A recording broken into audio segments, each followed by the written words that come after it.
Selamat malam pemirsa, pertemuan Donald Trump dan Xi Jinping di Beijing sempat dipandang sebagai peluang meredakan bara perang dengan Iran. Dua kekuatan terbesar dunia duduk satu meja berbicara soal stabilitas kawasan, jalur energi global, hingga ancaman nuklir Teheran. Namun, alih-alih menghadirkan jalan damai, hasil pertemuan justru dinilai tidak sesuai harapan. Minim terobosan tanpa solusi yang benar-benar pasti. China tetap tidak sepenuhnya mengikuti tekanan Amerika terhadap Iran.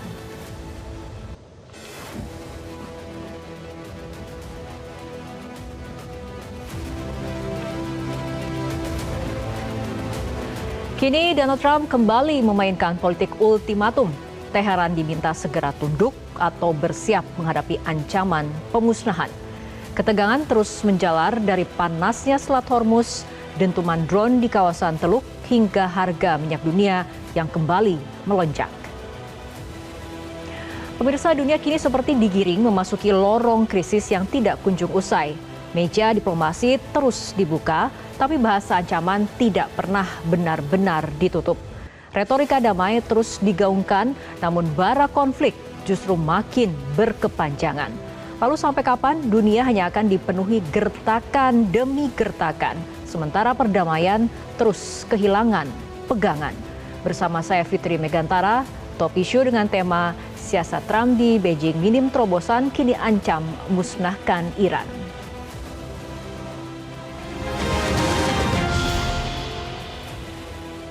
Dan pemirsa, untuk membahas topik pada malam hari ini telah hadir narasumber di studio Metro TV, ada pengamat politik luar negeri dan pertahanan Bapak Pitan Daslani. Pak Pitan, selamat malam. Apa kabarnya untuk malam hari ini?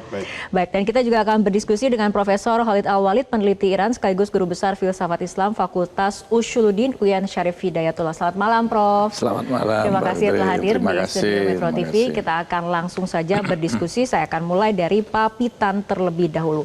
Pak Pitan, ini banyak pihak yang berharap pertemuan Trump dan Xi Jinping di Beijing bisa menjadi jalan ataupun bisa kemudian membuka solusi untuk konflik di Timur Tengah. Tapi sepertinya tidak ada terobosan mengenai solusi yang signifikan seperti itu. Apakah memang Amerika dan China dari awal memang punya agenda yang berbeda soal Iran? Memang berbeda. Titik berat daripada pertemuan tingkat tinggi antara Presiden China dan Presiden Amerika Serikat baru-baru ini itu lebih ke bilateral untuk meningkatkan volume perdagangan bilateral. Itu pertama. Memang sepanjang yang menyangkut Iran itu menurut Presiden Trump itu mereka berbicara bahasa yang sama tentang perlunya membuka Selat Hormuz. Tapi kita harus ingat begini. Besok 19 Mei itu Presiden Putin akan tiba di Beijing untuk pertemuan dengan Presiden Xi Jinping. Dan Presiden Putin punya kepentingan besar sekali terhadap Iran. Nah, saya jelaskan begini. Karena di Iran itu ada PLTN, pembangkit listrik tenaga nuklir yang berlokasi di Bushehr. Nah, jadi 2011 itu sebenarnya PLTN Bushehr itu didirikan tahun 1975 oleh Jerman. Tetapi setelah revolusi Islam Iran 79 itu proyek terhenti, lalu 1992 itu Rusia mengambil alih, 2011 itu mulai Rosatom melakukan pembangkitan tenaga listrik, lalu 2013 itu diserahkan kepada pemerintah Iran, tersambung ke jaringan listrik di Iran itu. Nah, jadi sejak 2011 itu unit 1 di Bushehr itu sudah beroperasi normal, menghasilkan sampai sekarang tuh total kapasitinya itu 1 gigawatt. Unit kedua itu sudah 60% selesai, unit ketiga akan menyusul. Tetapi September tahun lalu itu Rosatom dengan Iran menandatangani perjanjian untuk membangun 8 lagi PLTN, 4 akan berlokasi di Bushehr, 4 di kota lain. Nah, ini kan BUMN Rusia. Jadi memang Presiden Putin itu punya kepentingan supaya ini jangan sampai terganggu oleh perang. Itu sebabnya dia datang ke Beijing besok itu untuk mendengar apa hasil pembicaraan antara Presiden Trump dengan Presiden Xi Jinping untuk memastikan bahwa proyek dia karena yang untuk unit 1, 2, 3 itu investasinya sekitar $12 miliar. Tapi 8 yang akan dibangun lagi itu investasinya 25 miliar dolar. Jadi angka besar sekali sehingga Presiden Putin punya kepentingan untuk memastikan bahwa ini jangan sampai terganggu oleh perang. Artinya posisi Rusia dan juga China apakah kemudian akan berubah ataupun akan kemudian menjadi lebih tegas pasca pertemuan nanti pada tanggal 19 Mei kemudian berhadapan dengan posisi Amerika menghadapi Iran? Nah, Amerika ini begini. Memang ada War Powers Act atau War Powers Resolution yang dikeluarkan di era Presiden Nixon 7 November 1973 itu memberikan kewenangan kepada Presiden Amerika untuk membawa angkatan bersenjata ke medan perang selama 60 hari. Setelah itu 30 hari itu untuk menarik pasukan. Tetapi yang akan terjadi orang bertanya, apakah mungkin Kongres bisa memblokir Presiden Trump untuk tidak menyerang Iran lagi? Jawaban saya begini, Kongres bisa memblokir itu, tetapi Presiden Trump punya hak veto. Jadi dia bisa memveto keputusan Kongres kecuali 2/3 dari anggota Kongres itu melawan. Dan kalau 2/3 anggota Kongres melawan, maka vetonya tidak berlangsung. Nah, masalahnya sekarang di Amerika itu Kongres Amerika itu dikuasai oleh Partai Republik. Jadi kecil kemungkinan Presiden Kongres bisa memveto melawan veto daripada Presiden Trump sehingga yang terjadi sekarang adalah Pentagon sudah minta bantuan 200 miliar dolar lagi ke Kongres. Artinya apa? Ini Menteri Pertahanan Amerika ini Pete Hegseth ini dia pakai dalil ada 3 alasan. Jadi dia pakai dalil itu yang disebut salus publica suprema lex. Artinya ketika kepentingan publik, kepentingan negara itu dianggap lebih penting dalam kondisi genting, maka aturan War Powers Resolution itu bisa dilangkahi. Sehingga besar kemungkinan Amerika bisa melakukan serangan baru. Apalagi Israel itu Perdana Menterinya kemarin hari Minggu itu Perdana Menteri Netanyahu bertelepon-teleponan dengan Donald Trump. Setelah itu dia mengumpulkan Menteri Luar Negeri, Menteri Pertahanan, Menteri Keamanan Nasional, kemudian Menteri Keuangan untuk membicarakan ini. Nah, besok ketika Presiden Putin tiba di Beijing, itu Presiden Trump akan melakukan pertemuan di Situation Room. Untuk membahas rencana penyerangan baru. Dan Israel sudah katakan dia akan bersiap menyerang lagi. Sehingga kemungkinan besar terjadi, mudah-mudahan tidak. Tapi kemungkinan besar terjadi adalah tidak ada yang bisa menghalangi penyerangan baru ke Iran. Kenapa? Karena begini, 13 April itu ketika gagal, 1 hari setelah gagal perundingan damai yang dihadiri oleh Wakil Presiden J.D. Vance, Pakistan mengirim 13.000 pasukan ke Saudi Arabia sebagai realisasi daripada Mutual Defense Agreement. Nah, tadi jam 4 sore, itu Pakistan kirim 8.000 pasukan lagi, ditambah 1 skuadron pesawat terbang, pesawat jet tempur. Artinya apa? 40 batalion Pakistan itu berada di Saudi Arabia untuk bersiap menyerang Iran. Padahal Pakistan ini fungsinya sebagai juru damai. Mediator seperti mediator. itu ya? Jadi ini membuat Iran tidak percaya sama dia ini. Jadi ada kemungkinan potensi besar ada serangan baru Amerika terhadap Iran. Nah, kondisinya seperti itu sekarang. Baik, Prof. Khalid, kita akan tunggu pandangan Prof. Khalid, tapi kita akan ikuti jeda berikut terlebih dahulu.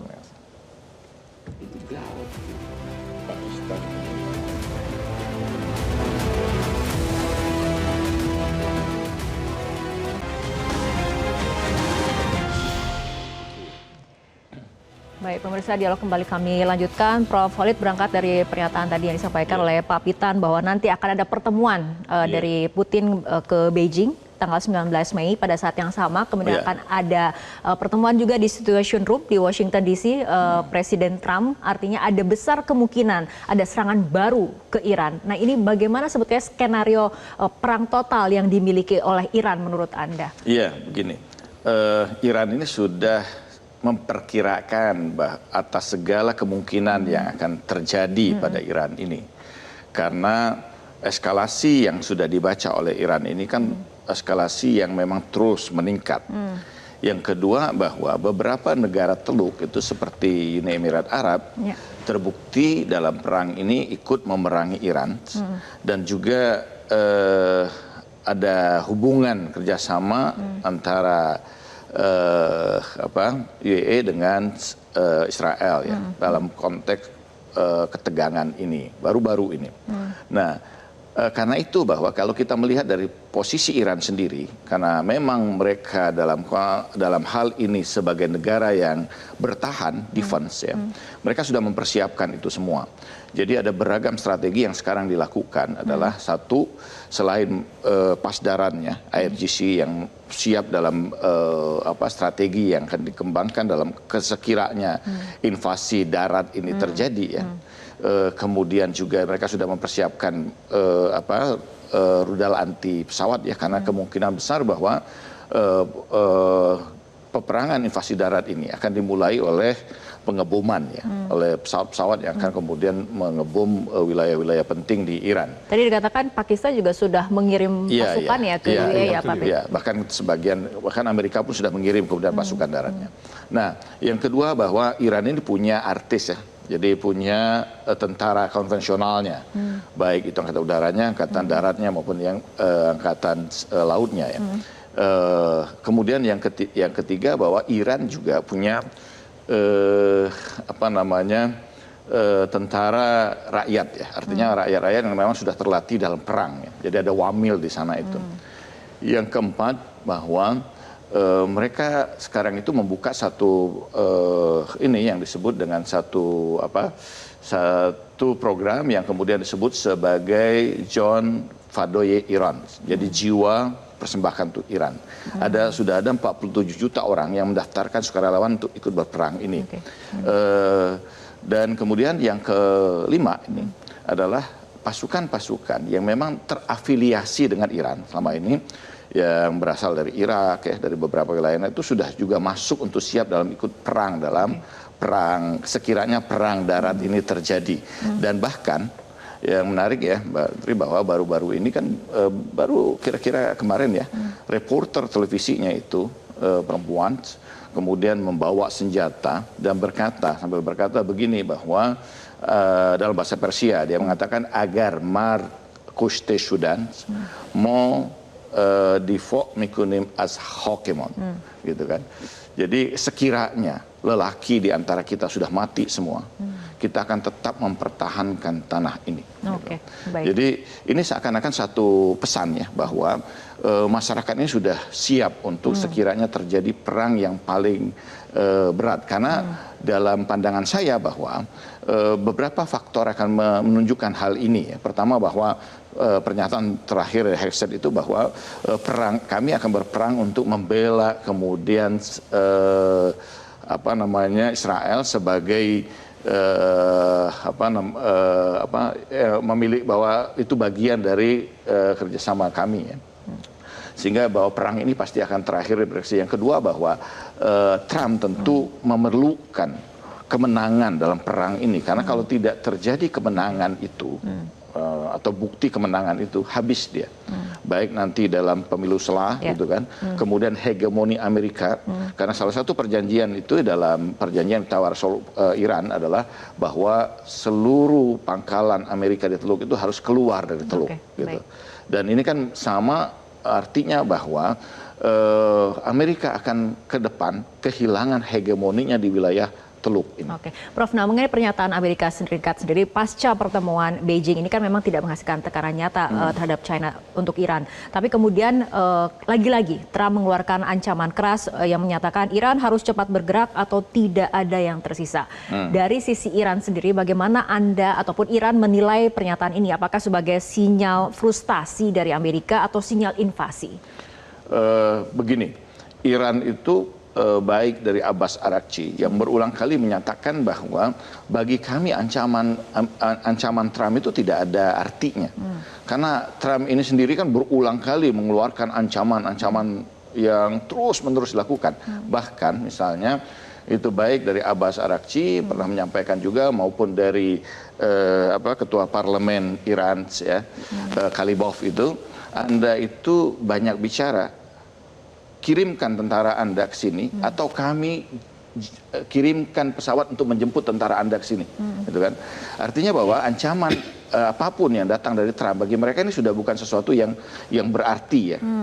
Dan mereka dalam konteks ini mereka sudah menyiapkan segala sesuatu bahkan pada keadaan yang paling mengkhawatirkan sekalipun. Artinya dalam konteks ini Iran sudah membaca semua ini dan mereka siap dalam keadaan yang paling sulit sekalipun sekiranya terjadi bahkan pada perang darat. Ya. Oke, baik, kembali ke Pak Pitan. Dengan tadi dikatakan bahwa Pakistan saja sudah mengirimkan pasukannya ke UAE juga kemudian sepertinya sudah bersiap seperti itu. Artinya seberapa dekat kawasan Timur Tengah regional ini dengan ledakan konflik yang kemudian tidak terkendali? Begini, kalau dalam strategi perang, kalau orang ancam terus, itu artinya tidak akan terjadi.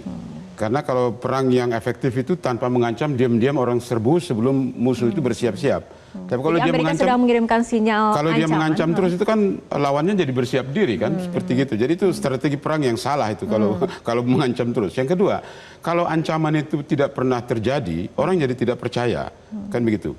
Tapi saya mau bilang begini, kita harus lihat juga dari sisi kepentingan Cina.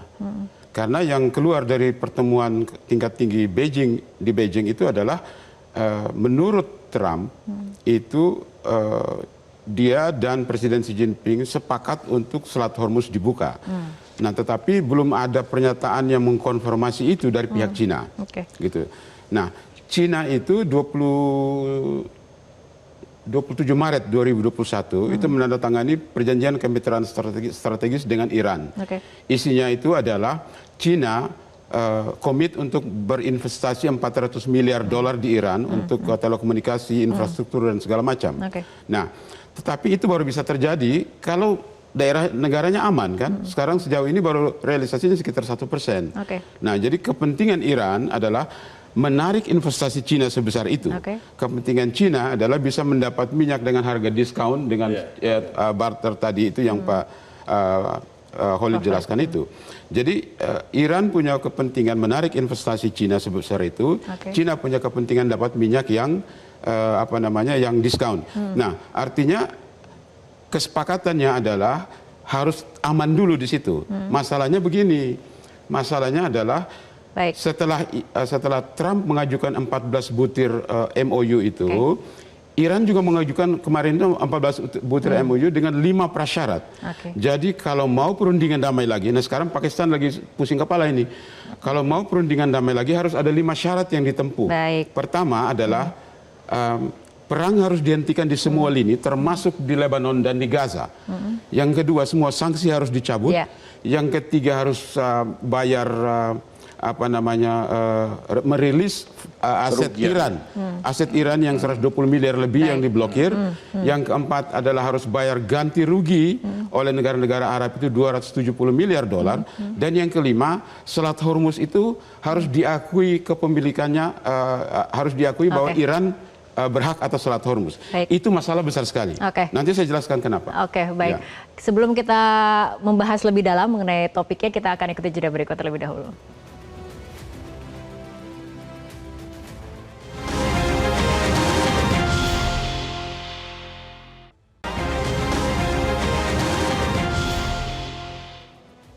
Pemirsa, perbincangan kembali kami lanjutkan. Prof. Khalid, dari sisi Iran sendiri, menurut Anda apakah kemudian di situasi seperti ini, apakah kemudian Rusia dan China akan mungkin meninggalkan Iran? Pertama bahwa ada cost yang akan hilang yang harus dibayar oleh China maupun Rusia sekiranya perang ini terjadi. Karena di situ ada banyak sekali tenaga kerja ahli dari Rusia dalam membangun reaktor nuklir misalnya, kemudian juga ada pembangunan listrik tenaga nuklir ya, kerjasama juga dengan Rusia. Kemudian berikutnya bahwa Iran ini setelah setelah Suriah sebelumnya, ini kan merupakan satu-satunya barangkali sahabat Rusia yang ada di wilayah Timur Tengah ini ya. Sementara yang lain kan umumnya sudah bagian dari kerjasama mereka dengan Amerika ya. Cina ini dia punya investasi besar. Tadi sudah disampaikan juga ya bahwa mereka punya investasi besar yang tidak mungkin kemudian Iran ini sebagai sumber bagi minyak Cina yang murah ya. Yang kedua bahwa dia punya investasi yang sangat besar dan dia tidak mungkin akan kemudian biarkan kemudian investasinya ini hancur karena perang ini. Berikutnya bahwa negara-negara Teluk yang ada di sekitarnya itu khawatir sebenarnya kalau terjadi perang ini. Karena Iran juga akan mengancam bahwa mereka yang terlibat dalam perang ini, mereka akan diserang oleh Iran dan sah menjadi musuh. Dan Iran ini kan baru menggunakan kemudian kemampuan persenjataan yang khususnya rudal itu baru pada tingkat menengah. Sementara dalam proses kemudian ceasefire ini, dia sudah menguji cobakan beberapa rudal ya. Rudal Khurramsar itu kan baru pada level ketiga yang dia gunakan, tapi dia sekarang sudah menguji cobakan pada Khurramsar 5 ya. Artinya ada 2 lagi tingkat rudal yang sudah diuji cobakan. Belum lagi persenjataan lain yang dimiliki yang sampai sekarang belum pernah dideklar oleh Iran sendiri. Salah satu yang paling luar biasa bahwa misalnya dalam beberapa ini kita bisa baca misalnya tentang plasma ya, persenjataan plasma. Yang persenjataan plasma ini hanya Iran yang baru satu-satunya negara yang berhasil kemudian membangun persenjataan plasma ini yang efek kehancuran yang ditimbulkan oleh persenjataan plasma ini melebihi nuklir. Walaupun tidak memiliki kemudian efek radiasi seperti nuklir. Sementara Iran kan tidak mungkin mengembangkan persenjataan nuklir ini karena satu bahwa ini efek radiasinya, yang kedua bahwa fatwa yang kemudian ditetapkan oleh supreme leader yang sebelumnya Imam Ali Khamenei itu haram ya, karena efek yang ditimbulkannya. Dia mengembangkan jenis persenjataan yang berbeda yang hanya Iran yang baru saat ini memiliki. Jadi kalau kemudian misalnya terjadi perang ini, maka ke depan ini akan tidak cukup waktu bagi Trump untuk menyelesaikan perang ini. Oke. Artinya Iran sendiri melihat negara-negara teluk tetangganya ini seperti apa? Apakah kemudian masih dianggap bisa bersikap netral ataupun sudah ada dekat dengan kepentingan Amerika Serikat dan Israel? Karena kan kemudian berbeda sikapnya dengan negara Rusia dan juga China seperti itu. Beberapa negara teluk ini sepertinya sudah mulai bermain 2 kaki ya dalam konteks ini. Kita lihat misalnya Qatar ya. Kemudian seperti Arab Saudi sudah mendekati Cina ya. Kemudian bahwa yang beberapa negara lain itu kan seperti misalnya Irak atau kemudian bahkan Kuwait sekalipun ini kan sudah mulai kemudian terjadi perubahan ya arah politiknya. Yang sampai saat ini dalam BRICS itu kan Abbas Araghchi itu betul-betul menyerang kemudian UAE ya, Uni Emirat Arab, yang kemudian dianggap betul-betul kemudian menyerang Iran. Yang kemudian yang kedua yang masih dianggap oleh Iran sebagai musuh di bagian negara teluk itu adalah Bahrain misalnya ya. Tapi beberapa negara lain itu sudah mulai melunak ya, bahkan tidak menginginkan sebenarnya perang ini terjadi. Kenapa? Karena setelah melihat dalam waktu yang begitu panjang ini, 60 hari lebih, hampir 70 hari sekarang, itu menunjukkan bahwa Iran mampu bertahan. Dan kalau Iran ini berikutnya mampu bertahan dan Amerika tidak mungkin kemudian menghancurkan Iran atau merubah rezim yang terjadi pada Iran atau yang pemerintahan yang ada pada Iran ini, maka ini kan mereka harus berpikir ulang ya. Kalau mereka kemudian terus menunjukkan sikap permusuhan, maka ini kan Iran akan nanti setelah selesai semua ini akan memperhitungkan dengan mereka. Dan itu mereka tidak inginkan ya. Artinya mereka juga menginginkan bahwa status quo mereka sebagai penguasa, sebagai kingdom, sebagai kerajaan itu tetap terjaga. Walaupun mereka juga berada pada posisi malakama ya, karena setelah sekiranya Iran ini menang, ini kan akan menginspirasi pada masyarakat Arab yang umumnya itu mereka memiliki simpati kepada Iran yang berperang dengan Israel, sementara kemudian penguasanya itu kan bersahabat dengan Israel dan Amerika. Jadi akan terjadi kemudian gejolak-gejolak, dan bahkan yang saya dengar juga itu kan di Saudi itu ada gerakan politik yang di tokohnya itu kalau saya tidak salah sekarang berada di Prancis, itu sudah mulai kemudian melakukan upaya-upaya untuk melakukan oposisi politik di negara Saudi ya, menggoyang kemudian kerajaan. Ini kan mereka harus mampu membaca ini ya, dan menurut saya bahwa tawaran misalnya seperti yang ditawarkan oleh Iran bahwa mereka harus membangun kemudian kekuatan bersama dan saling kemudian menghormati menghormati kedaulatan masing-masing itu adalah sesuatu bentuk yang paling rasional untuk diterima ya, dibandingkan mereka misalnya harus masih kemudian membiayai pangkalan militer yang besar tapi tidak mampu menjaga keamanan mereka. Oke, baik, kembali pada kondisi di Amerika Serikat sendiri, Pak Pitan, menurut Anda, apakah Washington ini sadar bahwa biaya perang ini bisa menghancurkan legitimasi politik domestiknya, dan kemudian apakah saat ini sebetulnya Washington sedang menyiapkan legitimasi perang itu sendiri? Begini, kalau dari segi legitimasi itu, kalau terjadi perang baru dan Amerika tidak berhasil menundukkan Iran, maka itu akan counterproduktif bagi pemilu setelah di bulan November nanti. Sehingga ini serba salah, ini Amerika berada pada posisi yang serba salah. Nah, saya mau jelaskan sebenarnya titik permasalahan yang sangat sulit daripada 5 tuntutan Iran tadi itu. Yang paling gampang itu adalah mencabut sanksi, karena itu hanya memerlukan satu surat keputusan. Tetapi soal tuntutan Iran yang pertama bahwa harus menghentikan perang di semua lini, ini sulit dilakukan karena Israel tidak dilibatkan dalam proses ini. Makanya dia bermain sendiri itu, terus menghantam Iran, Lebanon sama Gaza. Nah, yang paling sulit sebetulnya dari 5 tuntutan itu adalah tentang posisi Selat Hormuz. Jadi Selat Hormuz ini memang repot karena kalau kita pakai UNCLOS 82, nah ini masalahnya adalah Iran ini bukan state party pada UNCLOS 82, United Nations Convention on Law of the Sea. Nah, jadi Iran ini menggunakan Konvensi Jenewa tahun 1958 itu tentang territorial waters dan contiguous zone. Nah, yang jadi masalah itu bukan territorial watersnya, karena 12 mil dari garis pantai itu adalah wilayah kedaulatan Iran. Tapi kalau kita menggunakan UNCLOS 82, maka 12 mil berikutnya itu disebut contiguous zone. Nah, contiguous zone ini itu menjadi masalah karena apa?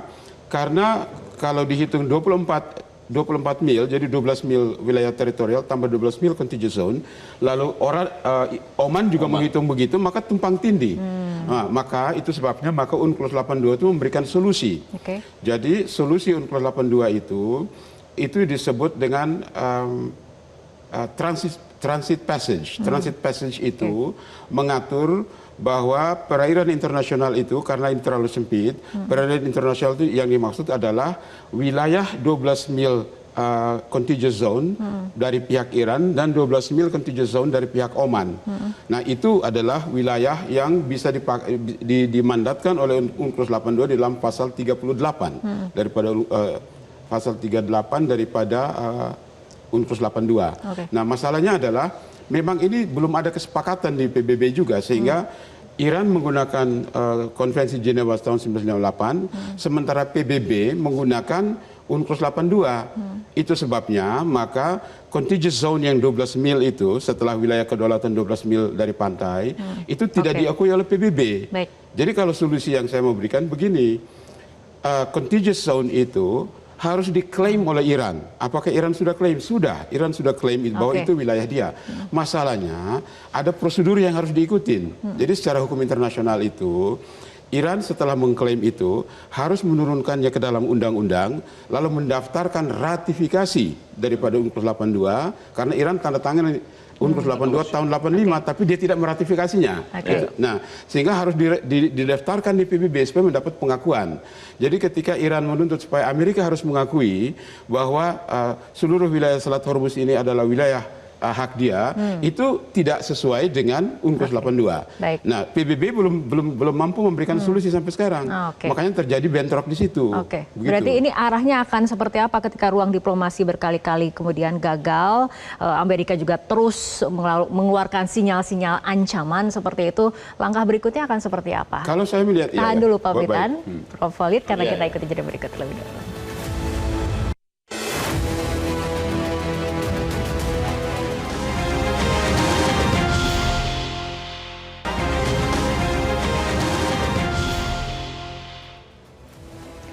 pemirsa, perbincangan kembali kami lanjutkan. Prof. Khalid, apabila kita lihat prosesnya selama ini, selama konflik berlangsung, di mana kemudian ruang diplomasi berkali-kali dilakukan, tapi berkali-kali juga gagal, tidak ada terobosan. Terakhir kita berharap pada pertemuan Amerika Serikat dengan China seperti itu, tapi ternyata faktanya tidak ada terobosan yang signifikan seperti itu, Prof. Artinya ini langkah selanjutnya akan seperti apa? Kondisi apa yang akan dihadapi oleh Iran secara realistisnya seperti apa? Secara realistis Iran itu sudah menang.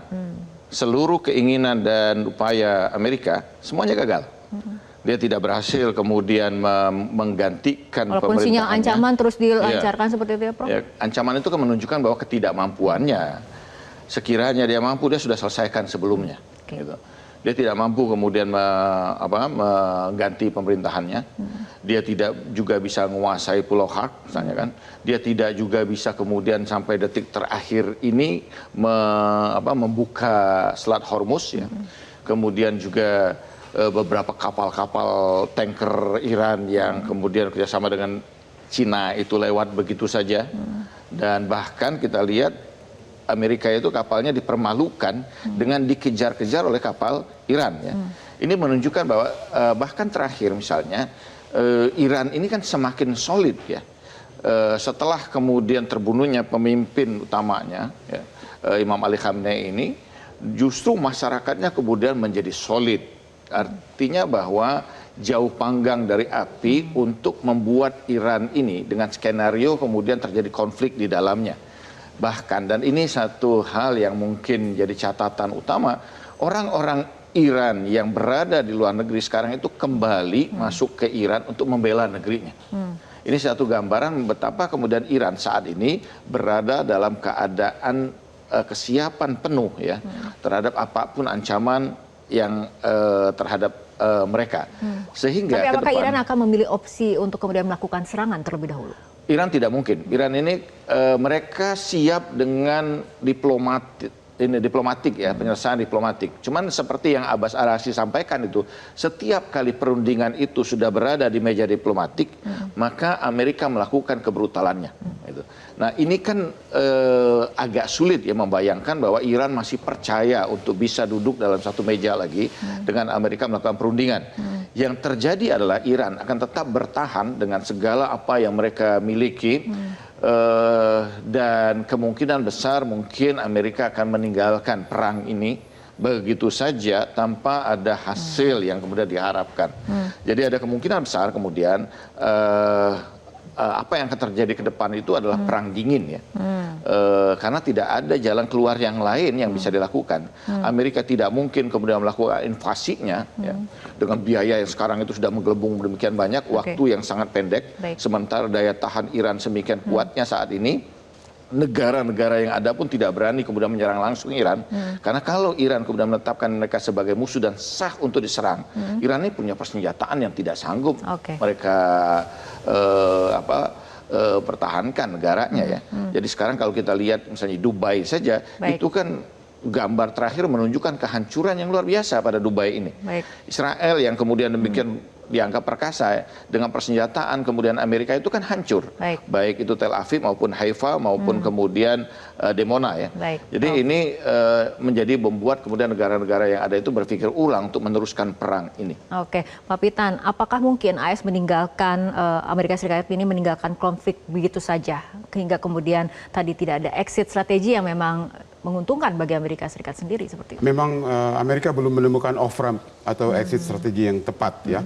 Jadi Presiden Trump memulai satu peperangan tetapi tidak tahu cara bagaimana mengakhirinya. Prediksi saya ke depan seperti apa? Yang akan terjadi itu adalah perang ini akan berkembang menjadi protracted war.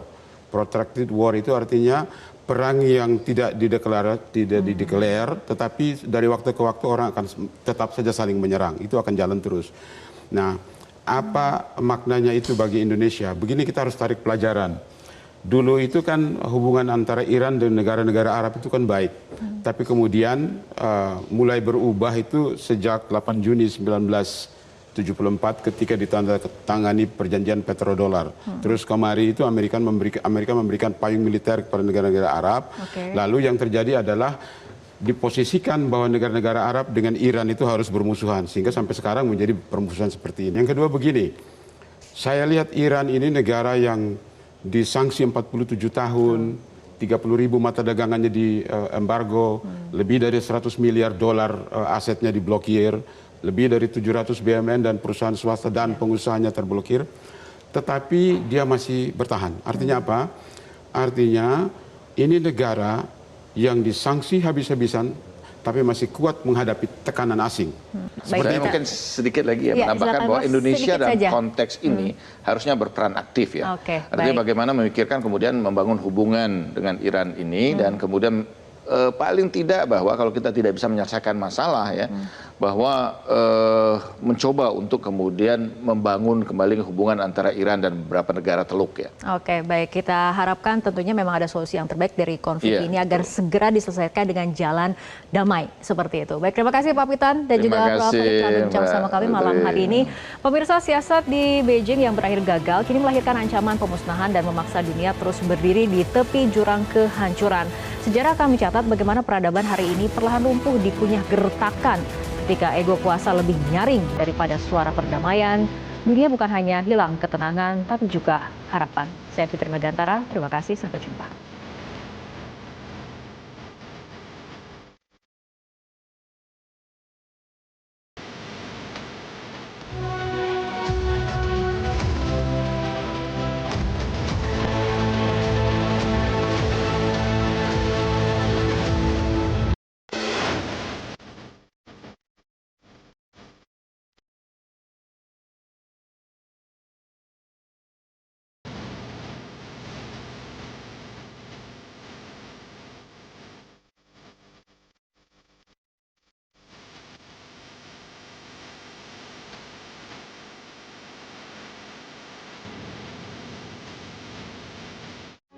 Metro TV.